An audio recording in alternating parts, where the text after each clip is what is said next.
A profecia do livro de Apocalipse descreve todos os tipos de catástrofes que cairão sobre a terra no final dos tempos. A Bíblia afirma que durante a grande tribulação, a ira de Deus será derramada sobre todos aqueles que escolheram servir ao Anticristo. Ao final deste período de grande sofrimento, o Anticristo convocará todos os exércitos do mundo para atacar Jerusalém, pois ele sabe que seu reinado está chegando ao fim. O profeta Zacarias disse: Eis que o dia do Senhor vem, quando os seus bens serão divididos no meio de vocês. Reunirei todas as nações para lutarem contra Jerusalém.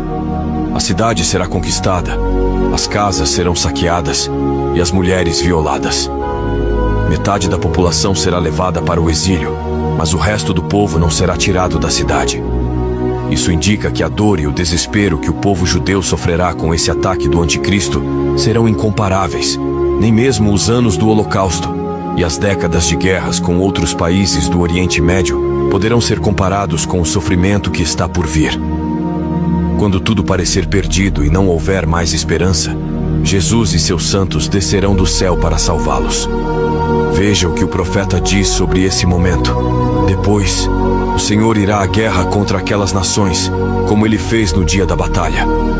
Naquele dia, seus pés estarão sobre o Monte das Oliveiras, a leste de Jerusalém, e o monte se dividirá em dois, de leste a oeste, por um grande vale. Metade do monte será removido para o norte e a outra metade para o sul.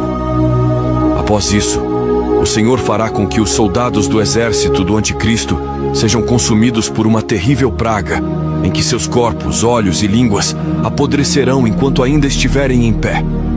Além disso, as nações inimigas serão tomadas por um espírito de confusão e destruirão umas às outras. Em seguida, a besta e o Anticristo serão lançados no lago de fogo para queimarem por toda a eternidade, e Satanás será preso no abismo por um período de 1000 anos. Ao ler a profecia de Zacarias, vemos que Jesus colocará os pés sobre o Monte das Oliveiras, que se dividirá em dois, e um vale será criado. Dele fluirão águas vivas para fora de Jerusalém. A glória e o poder de Cristo sobre a terra serão tão grandes que o profeta Zacarias diz que haverá muito choro em Jerusalém, pois os israelitas olharão para Jesus e reconhecerão que ele é verdadeiramente o Messias, que eles rejeitaram e crucificaram. E o profeta diz: Derramarei sobre a família de Davi e sobre os habitantes de Jerusalém um espírito de ação de graças e de súplicas. Olharão para mim, aqueles a quem transpassaram, e chorarão por ele como quem chora pela perda de um filho único, e lamentarão amargamente por ele, como quem lamenta a perda do filho mais velho. Naquele dia, haverá muito choro em Jerusalém, como o choro de Hadad e Rimom no vale de Megido. Em seguida, a Bíblia diz que haverá um grande luto na cidade, e o povo de Israel verá que, mesmo após ter rejeitado e perseguido o Filho de Deus, o Senhor terá grande misericórdia por ele e mostrará que deseja salvá-lo. Não haverá mais mistérios nem dúvidas. A luz da verdade brilhará sobre toda a terra e todos adorarão a Cristo. Isso marcará o início de uma época gloriosa que será chamada de milênio.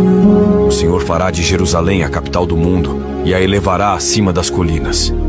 Os membros da Igreja de Cristo, que foram arrebatados no dia em que o acordo de paz proposto pelo Anticristo foi assinado, voltarão com Cristo e receberão autoridade para julgar e governar com justiça, pois foram testados e purificados pelo fogo, assim como Jesus.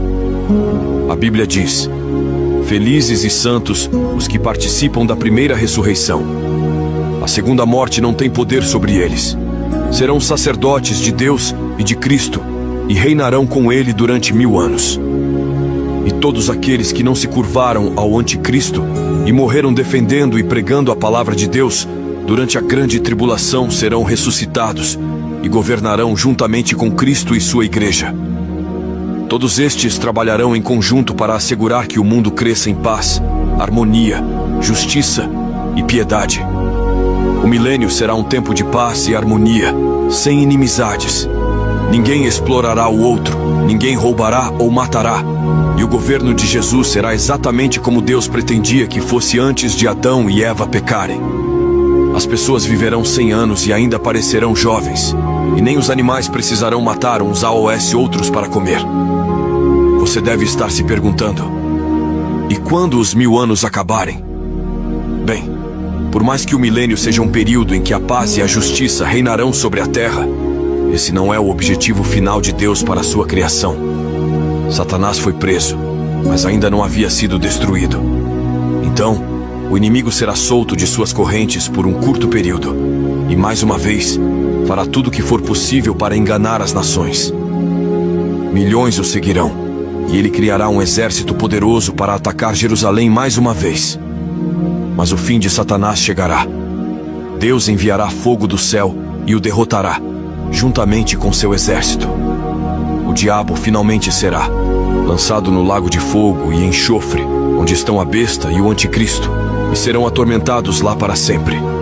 Então terá início o último ato de Deus nesta terra, o julgamento final.